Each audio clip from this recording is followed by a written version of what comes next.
लड़की सोकर उठी और उसने पाया कि उसे एक सतह पर फेंक दिया गया है। डर के मारे वह लगभग फिसलने ही वाली थी। अच्छा हुआ कि लड़की ने तुरंत प्रतिक्रिया की और हाथ पैरों से पकड़ा, जिससे वह बच गई। जैसे ही लड़की शांत हुई और ध्यान से देखा, उसने पाया कि वह एक विशाल सतह पर है, जहाँ उसके नीचे एक गहरी खाई है और चारों ओर चिकनी पत्थर की दीवारें हैं। लड़की पूरी तरह निराश हो गई। तभी नीचे से एक चीख की आवाज आई।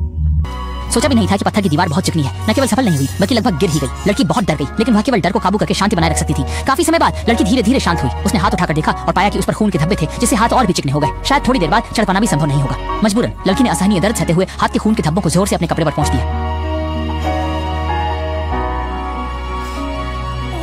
सब कुछ करने के बाद उसने हाथ पुनः पत्थर की दीवार से चिपका दिया। फिर वही हरकत बाईं हाथ से दोहराई और अंत में हाथ को दीवार से चिपका दिया। ये सब करने के बाद लड़की फिर से ऊपर चढ़ने की तैयारी में लग गई। इस बार वह लेटकर हिलने लगी, क्योंकि जिस जगह वह थी उसकी ढलान ज्यादा खड़ी नहीं थी, इसलिए वह धीरे धीरे ऊपर चढ़ने में सफल रही। लड़की हर 2 कदम ऊपर चढ़ने पर अपने हाथों की खून की लकीरें फिर से साफ करती और फिर हाथों से ऊपर चढ़ने लग जाती। वह इस प्रक्रिया को बार बार दोहराती रही जब तक पूरी तरह चढ़ नहीं सकी। अब इस स्थान पर ढलान बहुत तीव्र है और ऊपर नहीं चढ़ा जा सकता। लड़की को बस यहाँ ठहरना होगा ताकि बचने की संभावना बनी रहे। लेकिन उसकी योजना विफल हो गई। जब लड़की ने हाथ उठाया तब एक बूंद पानी उस पर गिर गई और लड़की तुरंत चिल्ला उठी। उसने प्रतिक्रिया दी। इससे वह पहले से ही निराश हो गया और भी निराश हो गया। अब वह केवल प्रार्थना कर सकता था कि अगला माओ हो। उसने हाथ वापस रखा और भाग्य पर छोड़ दिया। इस अप्रत्याशित घटना के कारण निश्चित रूप से भारी बारिश होगी। अब लड़की की स्थिति गंभीर होती जा रही थी। सचमुच थोड़ी देर में वह फिसल गई। इस समय लड़की लगभग टूट चुकी थी, क्योंकि नीचे गिरना तो बस समय की बात थी।